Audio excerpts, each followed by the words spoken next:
Oi, gente, boa tarde. Vocês me ouvem direito? Bom, já convidei aqui as companheiras.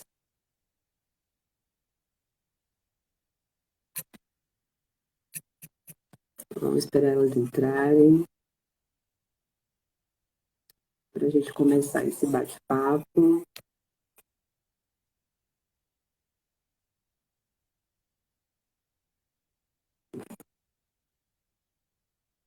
Olá, queridas companheiras. Chegando aqui no aquecimento. Que bom que vocês ouvem. Sejam bem-vindas a mais uma prosa feminista.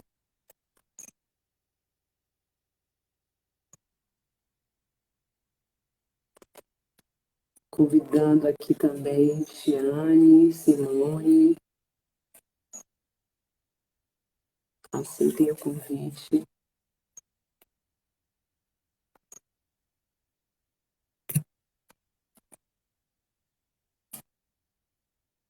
Boa tarde, queridas.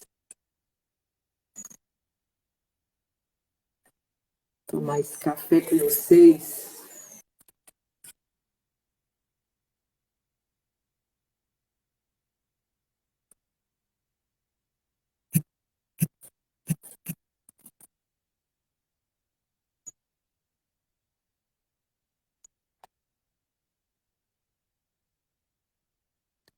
Continuo aguardando aqui as convidadas, tanto Tica, que vai ser nossa proseadora hoje, e também Simone Dornelles, que é nossa querida ajudante de Libras, que vai nos ajudar com a tradução de Libras. Vou te convidar de novo, Tica.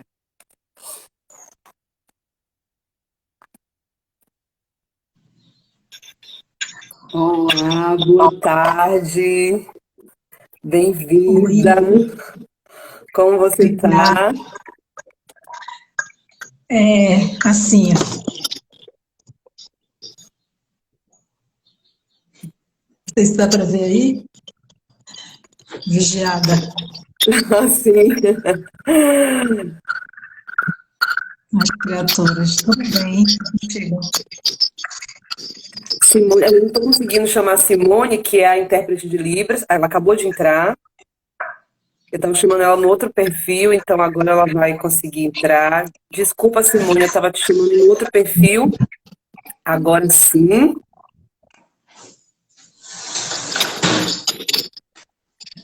Isso. Oi, Simone. Obrigada, querida. Seja bem-vinda. Bom, gente, vamos começar. Queria começar com uma descrição, né, de imagem aqui para as companheiras também, né, que vão poder acompanhar a gente mesmo sem poder nos ver. Nós estamos aqui divididas em 3 telas. Na tela superior estou eu, Larissa Santiago, eu sou uma mulher negra, estou vestida de azul, tenho tranças no meu cabelo, uso um batom meio bordô, estou de brincos e estou logo acima do quadrado à esquerda, onde tem Tiane Neves, uma mulher negra, de batom vermelho, com os brincos azuis bem compridos, de cabelo para cima e de vestido colorido, umas cores bem bonitas, um amarelo, um azul e preto. E no nosso quadrado, lá à nossa direita, a querida Simone Dornelles, nossa intérprete de Libras, é uma mulher branca, de cabelo ruivo, usa óculos, vestida de negro, e atrás o seu background é todo branco. Bom, queridas, bem-vindas a essa tarde de prosa feminista. Queria apresentar um pouco do projeto, né, que surgiu com o objetivo de dar visibilidade à produção acadêmica de pesquisadoras feministas e promover mais diálogo entre pesquisadoras da academia, né, que produzem conhecimento na academia, mas que também produzem conhecimento fora dela, né, e aí fazer essa troca feminista entre os movimentos, né, tanto dentro quanto fora da academia. As nossas provas aqui pela Universidade Livre Feminista, elas acontecem todas as terças-feiras, nesse mesmo horário, nas terças-feiras a primeira terça-feira do mês. Nesse mesmo horário aqui, nesse mesmo canal. E aí, eu queria apresentar um pouco essa companheira linda que está aqui com a gente hoje, que é Tiane Neves Barros, doutoranda em comunicação pela Universidade Federal da Bahia, mestranda em comunicação pela Universidade Federal do Pará e graduanda em comunicação com especialização em publicidade. Ela é publicitária como eu. Pesquisadora e observadora participante da comunicação na Amazônia. Tem experiência na docência, é militante no combate ao racismo e ao cissexismo. Colabora com coletivos e organizações do movimento negro e do movimento feminista. Eu queria acrescentar que Tiane Neves Barros também foi coordenadora de blogueiras negras e também contribuiu com a Universidade Livre Feminista no ano passado, no ciclo de webinários Umas com as Outras, trocando ideias sobre o mundo digital. Tica é uma exímia pesquisadora, uma mulher negra atuante no movimento feminista negro e teve a honra de aceitar esse convite. Boa tarde, Tica. Oi, gente. Boa tarde. Eu queria ver quem são as pessoas que estão entrando para cumprimentar. Se eu mexer na minha tela, eu vou sair da live, porque ela é dessas. Então, muito obrigada pelo convite, muito obrigada pela apresentação tão generosa. Meu áudio tá bom? Quer que eu coloque um fone de ouvido? Para mim tá bom. Tá. Bom, eu sou isso, que Larissa falou um pouquinho do resumo das coisas. Sou de Belém, e agora de volta a Belém. Passei 5 anos em Salvador e agora estou em Belém de novo. Não se sabe nessa vida o que é definitivo, então quem manda o vento e o tempo. E muito obrigada, gente. Larissa já fez minha audiodescrição, ela só não descreveu que eu estou com um batom vermelho assim, negativo, né? Porque já que a gente não pode usar para andar de máscara na rua, eu botei o batom mais vermelho que eu tinha para vir para essa live. E passei lápis de olho azul, gente, dá para ver. Dá para ver agora, de perto. Linda. Combinando com a roupa e com o brinco. Combinando com o brinco. Incrível seu brinco, maravilhoso. A gente queria começar também falando da sua pesquisa maravilhosa. Queria te pedir para você falar como é que você está desenvolvendo sua pesquisa, ela sobre o quê, né? E contar um pouco também da sua trajetória na pesquisa, desde da pesquisa do mestrado até agora no doutorado. Então, contar um pouco para a gente como é que tem sido essa trajetória dentro da academia. Menina, senta que lá vem história. Desde a graduação, eu me graduei em 2001, gente. E desde a graduação, a experiência amazônica é uma questão. Então, na graduação, eu pesquisei como concluinte de publicidade. Eu fiz um TCC sobre a primeira Bienal de quadrinhos na Amazônia. Então, já naquele momento, já era uma questão para mim, né? E de lá para cá, então, é o que tem girado na minha vida, né? Tu me conhece já faz um tempo, tu és testemunha da minha... disso,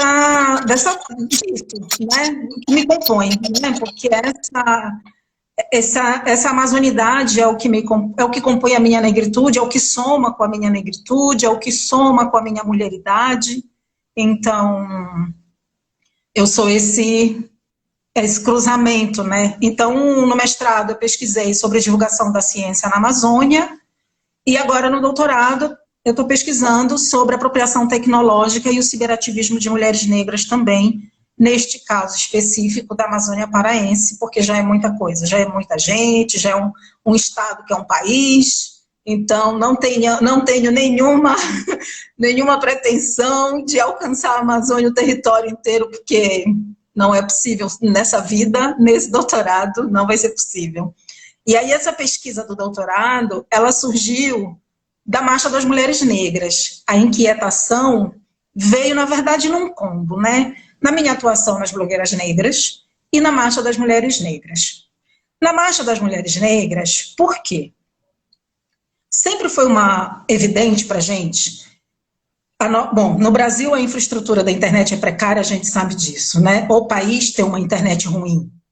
E soma isso que os territórios também são divididos entre, né, melhores e piores. Se você tem um território dentro do Sudeste a periferia tem a pior infraestrutura de internet. Se a gente fala de maneira macro sobre o Brasil, a gente tem as duas maiores regiões, são as regiões que têm a pior infraestrutura de internet.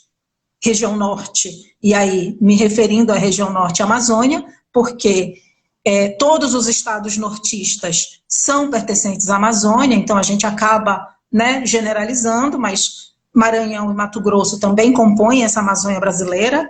Então, a Amazônia, esse território tem, que é, né, se você tem 2 dos maiores estados do país, e os estados têm uma péssima infraestrutura de internet. E o Nordeste, né? No caso do Pará, especificamente, a gente conseguiu levar com essa infraestrutura, porque eu considero que a Marcha das Mulheres Negras ela foi um divisor de águas no encontro entre a militância do ciberativismo e a militância de base. As nossas mais velhas, as mulheres que estavam nos quilombos, as mulheres que estavam nas periferias em geral do país. Eu acho que foi quando a gente conseguiu se encontrar de uma maneira, as mulheres negras se encontraram de uma maneira muito intensa. E tanto que eu considero que essa marcha, né, ela foi um divisor de águas. E as mobilizações de comunicação foram feitas exatamente pela internet e pela base, pela militância presencial. Como é que a gente consegue, sendo o Pará um dos estados com a pior infraestrutura de internet desse país, como é que a gente consegue levar uma das maiores delegações de mulheres negras para a Marcha das Mulheres Negras? Lógico, a custo de muito trabalho, de um trabalho presencial e de um trabalho de articulação digital também. Então, como é que a gente consegue, a partir do Pará, somar com as lutas feministas nos outros territórios e fazer coro a essas lutas? Eu acho que a gente consegue contribuir muito fortemente com as pautas que são pautas ditas nacionais. Então, isso começou a virar um incômodo, começou a virar uma questão para mim, né? Como é que a gente... Então, essa pesquisa nasce disso. Como é que as mulheres negras, nessa Amazônia paraense, elas conseguem se apropriar das tecnologias digitais, e aí compreendendo a apropriação tecnológica com as suas várias camadas, é importante a gente entender que a apropriação, ela não tem, numa perspectiva descolonizadora, ela não tem uma compreensão linear e forma de bolo, né? Assim, receita de bolo. As pessoas se apropriam da linguagem da maneira que é melhor para si, as pessoas remexem essas tecnologias, remexem essas lógicas, atam as suas redes e... Então, como é que as mulheres, as ativistas amazônicas, do Pará sobretudo, né, dessa Amazônia paraense, se apropriam dessas tecnologias e fazem o barulho que fazem, apesar de ser também ainda um barulho muito abafado, né? A gente sabe disso também. Então, enfim, fiz aí talvez, não sei se eu consigo responder, né? Isso que eu falei. Com certeza. Não só respondeu, como já introduziu aqui, né, uma parte boa da sua pesquisa. No seu artigo que você escreveu lá para aquela organização, para o livro organizado pelo Tarcísio, que chama Comunidades, Algoritmos e Ativismos, você fala lindamente, né, lá no Estamos em Marcha, escrevendo, agindo e quebrando código, que é justamente sobre essa história, né, que você conta aí da sua experiência com a marcha e de como a marcha contribui nesse encontro. Você fala uma expressão que é a pororoca do feminismo negro. Você traz essa expressão que é amazônica por si só. E aí eu quero te perguntar, Chica, o que é que você acha que qual é o que você acha que é a contribuição mais específica e mais contundente do movimento de mulheres negras amazônicas para o feminismo negro? Como é que você enxerga isso? E aí também trazendo um pouco do seu olhar de pesquisadora. Eu acho que essas mulheres que são companheiras, né, com as quais eu convivo, seja no Pará, seja no Amazonas, seja em Roraima, em Rondônia, enfim, nos estados amazônicos, até no Maranhão, né, que agora inclusive é mais amazônico ainda, eu acho que tem assim, é imprescindível a contribuição territorial, geopolítica. Eu acho que o feminismo negro no Brasil ainda tem uma reverberação muito forte do Sudeste. Né? Começou com esse eco maior dentro do Sudeste, e eu acredito que o que as mulheres negras da Amazônia, do Nordeste, mas aí, né, falando especificamente aqui da gente, eu acredito que foi esse cutucar, né? Ei, nós estamos aqui, nós estamos trabalhando com vocês, e nós estamos observando o feminismo negro a partir de outras bases, a partir de um território que enfrenta a luta pela... A gente tem o estado do Pará, que é o estado que mais mata trabalhadores rurais, por exemplo. Então, a luta pela terra é uma questão. A luta quilombola, o Pará também é o estado com maior quantidade de quilombos certificados. O maior quilombo certificado do Brasil é no Pará. Então, é uma questão. A questão territorial aqui na Amazônia, e o Pará especificamente, ela é muito acentuada.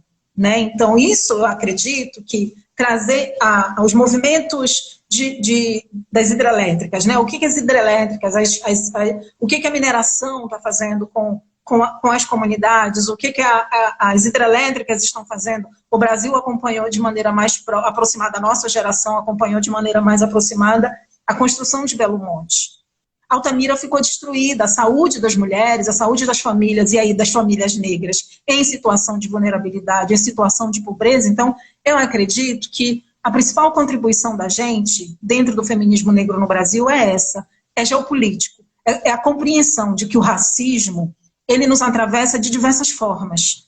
Ele não existe um padrão só. O racismo atravessa pessoas negras nas suas diversas experiências, nas suas diversas vivências, e essas vivências não são sudestinas, não são sulistas, elas têm especificidades, não é? Então, eu acho que quando a gente começou a incomodar vocês, né, no sentido assim, e aí é vocês que eu digo, não te colocando no Sudeste, porque lógico, né, não faz nem sentido, para quem não sabe, né, Larissa é baiana e mora no Recife, né, então é completamente fincada no Nordeste. Então, vocês que eu digo, enquanto um movimento, né, que não estava próximo da gente, não é? Então, enquanto movimento de mulheres negras, que a gente ainda não tinha entrado nesse diálogo. Então, quando a gente começou, acho que, a incomodar vocês, foi muito nesse lugar, né?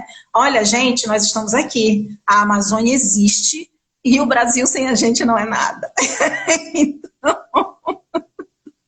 Então, eu acredito que é essa provocação, sabe? Acho que território é uma questão muito forte na minha tese, na minha pesquisa, e eu acho que essa é uma contribuição muito forte que a gente traz para dentro desse feminismo negro no Brasil. Obrigada, Chica. E aí, falando um pouco mais da sua pesquisa agora no doutorado, né, sobre apropriação tecnológica, você trouxe aí bem brilhantemente como é que a apropriação pode se tornar positiva no caso das mulheres negras, né, amazônicas. Eu queria te perguntar como é a sua metodologia de pesquisa, como é que você tem pensado a metodologia da sua pesquisa, se é que ela está sendo pensada. Frente, tá? Peraí, que acho que chegou uma encomenda ali. Orientadora, cadê a senhora? Gente, a minha intenção metodológica é de fazer uma cartografia feminista. Então, eu tenho algumas inspirações, né?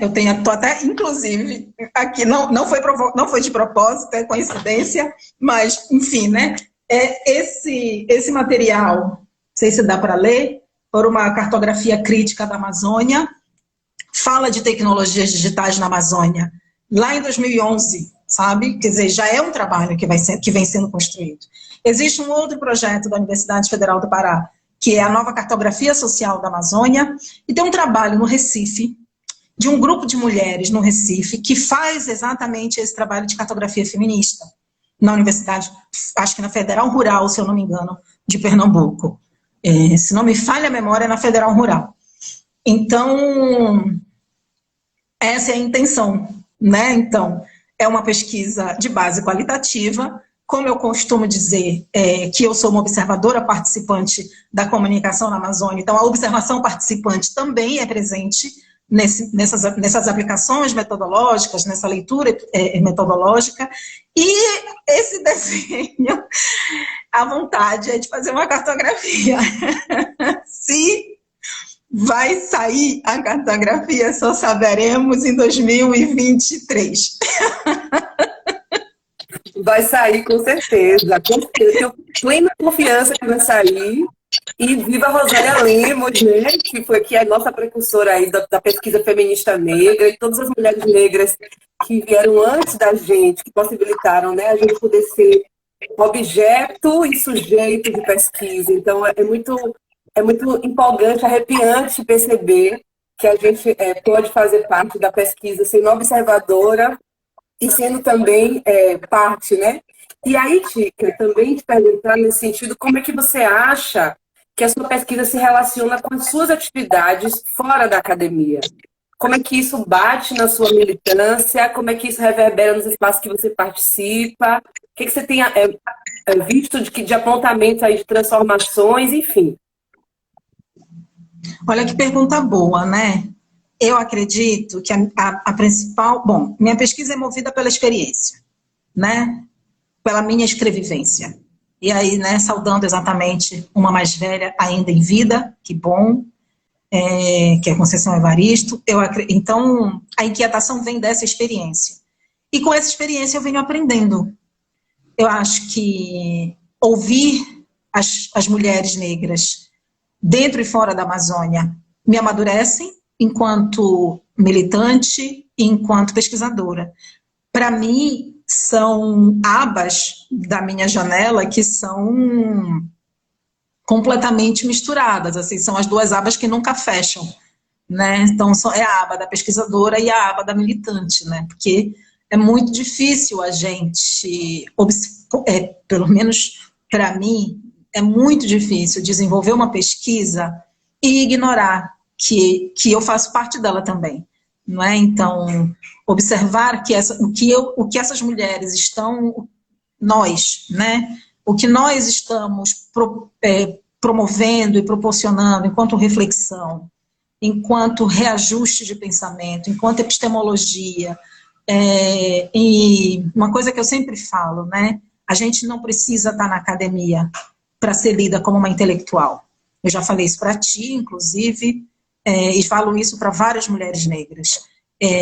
Faz falta que a gente se esbarre dentro da academia? Faz, né? Faz falta te ver dentro da academia, faz falta ver outras companheiras dentro da academia, mas não é primordial para o desenvolvimento da intelectualidade, né? Então, toda vez que a gente te ouve numa palestra, que a gente ouve outras companheiras que não estão na academia numa palestra, é tomar nota. E eu acredito que são essas reflexões e são essas notas que vão me transformando. Porque cada vez que eu leio, cada vez que eu ouço, é uma nota que eu acrescento para a minha própria experiência, enquanto ativista, né? Então, mas eu acho que a principal demanda é justamente de não tratar a gente como um objeto ou como uma terceira pessoa. E a proposta de fazer uma cartografia feminista é justamente... Estou querendo lembrar... eu estou com a Rita Segato na cabeça, mas não foi ela. Eu sei que não foi ela. Eu estou querendo me lembrar agora qual foi uma teórica feminista latino-americana. Ai, meu Deus, que ela diz que ela, enquanto feminista acadêmica, ou enquanto acadêmica feminista, ela não vai falar sobre mulheres, ela vai falar com as mulheres, junto com as mulheres. Então, eu acho que essa é uma inspiração também para mim, né? De falar, na minha pesquisa, não falar sobre elas, mas falar junto com, né? Falar nesse movimento de coletividade. Então, acho que é uma responsabilidade e um aprendizado ao mesmo tempo, né? Uma responsabilidade ética e, ao mesmo tempo, um aprendizado, né, de entender, eu não posso correr o risco de reproduzir a infraestrutura racista e cissexista, capitalista que já nos exploram durante todos esses séculos, né? Então, é um exercício diário e constante. E eu acho ótimo, né? Esse incômodo, eu acho ótimo. Que bom tê-la nesse espaço de pesquisa, provocando, né? E podendo realizar transformações reais, né, Tica? Eu li também seu artigo sobre o ciberativismo das mulheres negras na Amazônia durante a pandemia de Covid 2019, e nesse pequeno artigo você cita 3 coletivos, né, amazônicos, que trabalharam, né, no enfrentamento à pandemia. Você traz o Ajunta Preta, o Telas em Movimento e o Banzeiro Feminista, né? E ali você descreve um pouco as ações e como esses coletivos, como você disse, usam o território, mas também a internet como espaço, né, de articulação. O que você acha, Tica, como pesquisadora, que falta para os pesquisadores de comunicação, para os pesquisadores de tecnologia que estão aqui também nos assistindo, visibilizar mais a produção das companheiras amazônicas, dos feminismos na Amazônia? O que você acha que falta? Furar as bolhas. A ação política. É uma decisão. Eu sei, eu consigo furar minha bolha de Belém, minha bolha do Pará, indo atrás. Então eu coloco no Twitter, eu coloco no Instagram, eu coloco no Facebook, eu coloco em qualquer lugar, no Google, na base de dissertações e teses da CAPES. Eu vivo pesquisando sobre o que está sendo produzido na Amazônia, sobretudo em relação à tecnologia e feminismo. É furar a bolha, gente. Né? Tem uma aí que é uma coisa que eu acho que é a base do feminismo negro, né? Qual é a diferença do feminismo negro? Acho que, fundamentalmente, a epistemologia, o pensamento feminista negro, ele é construído na ação política. Né? Todas as nossas teóricas, elas trouxeram ação política. Sueli Carneiro está aí, é a própria ação política. Né? Lélia Gonzalez respirava e falava ação política. O texto da Lélia Gonzalez é vivo.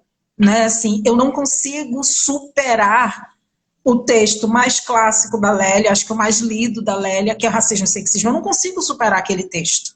Para mim ele é insuperável, sabe? Por um feminismo latino-americano ou América Latina, são perspectivas de ação política que eu não consigo superar. São incansáveis, são leituras incansáveis. Né? A gente tem Conceição Evaristo ainda em vida, que é uma literatura de ação política, é uma decisão. Eu decido como é que eu vou conhecer. Eu vou esperar cair no meu colo? Quem está esperando cair no colo é o capitalismo. Aí ele faz o quê? Ele espera, cai no colo dele, ele vai lá e crau. Não é? Compra e vende. Então, o que falta a gente, dentro das pesquisas feministas, é a gente furar as nossas bolhas de propósito, é a gente se incomodar. É a gente olhar, né, e dizer assim, caramba, eu preciso fazer alguma coisa. E como é que eu vou fazer alguma coisa? É me mexendo, é ação política. Ponto. Né? Eu não vejo outra possibilidade que não seja o movimento. A decisão, furar minha bolha. Eu tomo uma decisão. E essa decisão, ela precisa ser consciente. Eu quero saber o que está acontecendo na Amazônia. Eu, Tiane, vivo fazendo isso. O que está acontecendo na Amazônia? O que está acontecendo nos outros territórios? O que está acontecendo em Santarém, que é aqui dentro do estado do Pará? O que está acontecendo?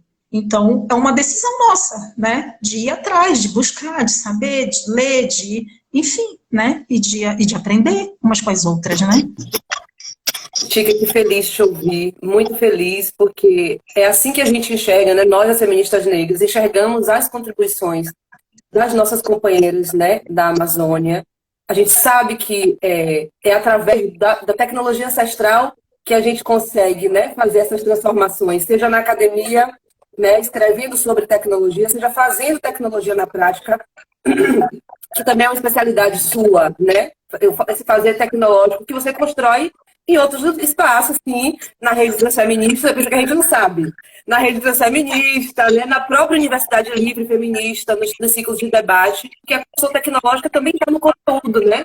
E quando a gente se desapropria desse lugar de poder, desse lugar que a gente também está produzindo tecnologia, é aí que a galera monta em cima do nosso conhecimento. Então, É um prazer ouvi-la, é um prazer saber que você continua nesse campo, é um prazer ter o seu conhecimento à disposição. Todos os PDFs podem ser encontrados na internet ou mesmo no site da universidade. O Lattes agradece. Foi aqui. Todos os seus artigos podem ser encontrados também na Universidade Livre Feminista. A gente também está disponibilizando dentro do site da universidade. Né? A gente tem vários conteúdos seus também dentro do site de Blogueiras Negras, enfim, vários parceiros, né, contribuem também para que o seu conhecimento como acadêmica, como intelectual negra também seja disponível, visibilizado e compartilhado. Eu quero agradecer demais. Infelizmente, nossa prosa está chegando no fim. Tem muitos comentários aqui agradecendo, as companheiras do Pará, Sâmia, uma galera aqui acompanhando você, dizendo que tem muito orgulho da sua pesquisa, que tem muito orgulho de ser companheira sua na luta também. A tela, gente, eu não consigo ver quem tá. Muitas companheiras da MB também presentes, falando desde seus territórios. Muito obrigada por vocês acompanharem até aqui. Como a gente disse no início, a prosa feminista ela acontece toda a primeira terça-feira do mês, com outras convidadas que vão trazendo aqui suas experiências na pesquisa acadêmica e também na militância, né, para essa troca ser rica e poderosa. E eu quero pedir para que você se despeça, Tica, falando o que você quiser, o espaço é seu. Eu quero dizer que eu acho que eu sou uma pessoa de muita sorte nessa vida, sabe? Eu não vou chorar, eu não vou chorar. E assim, eu não consigo ver quem é que está aí acompanhando, mas eu quero mandar um beijo imenso a todas as companheiras. Eu acho que a gente amadurece juntas, a gente cresce juntas, quando a gente se propõe a olhar umas para as outras, a ouvir umas às outras. Eu acho que o lugar possível dentro do feminismo é o lugar do incômodo. A gente precisa se incomodar, gente. Quem não se incomoda, sabe, são os coloniais, sabe? Quem não se incomoda é quem colonizou. Essas pessoas estão sossegadas. A gente não pode se sossegar. Acho que mulher feminista, pessoa feminista, aí compreendendo as companheiras, os companheiros não binários, pessoas feministas não podem se conformar. Né? Então, eu acho que a gente tem que se incomodar, se desafiar, não se melindrar quando uma companheira olhar e disser assim, né, pega a visão. Então, acho que a gente... E eu acho que eu sou muito sortuda, sabe? Por tudo isso, eu acho que eu tenho uma sorte danada de ter encontrado todas vocês na minha vida, de ter aprendido sobre a minha própria negritude. Nessa trajetória com as mulheres negras, eu aprendi sobre a minha negritude e foi com vocês. Sabe, eu não aprendi sozinha, eu não aprendi dentro da minha casa, eu aprendi quando eu me desafiei. Quando eu olhei, eu falei, acho que tem algo errado, né? Acho que não está muito legal isso.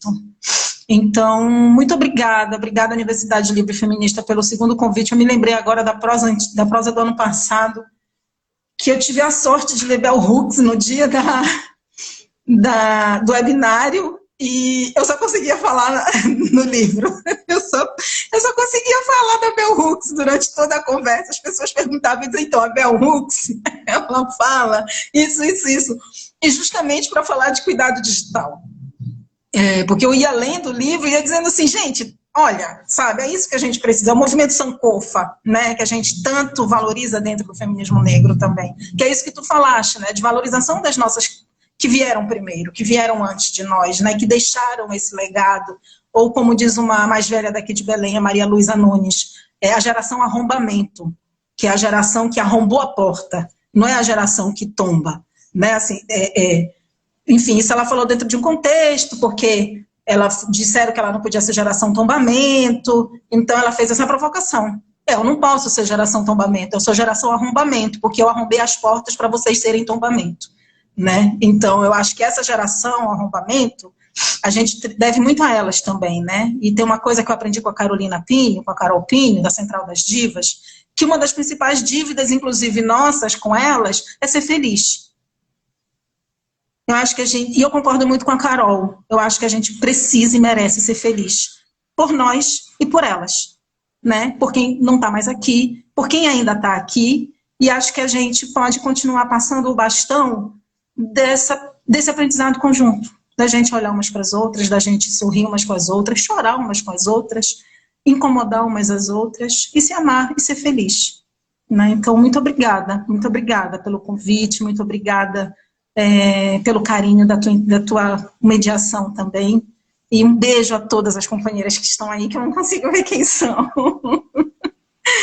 Um beijo imenso, gente. Obrigada, Tica.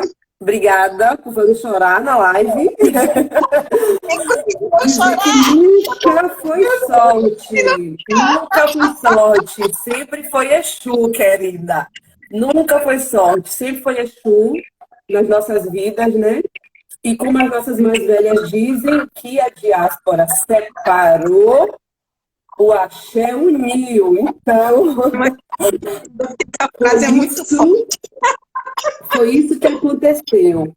É um prazer tê-la como companheira de luta e de vida. Muito obrigada por compartilhar seu conhecimento e ser inspiração para as nossas pesquisas também e para as nossas batalhas aí virtuais e reais. Muito obrigada, queridas, que acompanharam até aqui também. Obrigada, Lara. Te repito as mesmas coisas, viu? É um prazer dividir essa contemporaneidade contigo, viu? Um beijo, queridas. Obrigada. Até a próxima prosa. Tchau.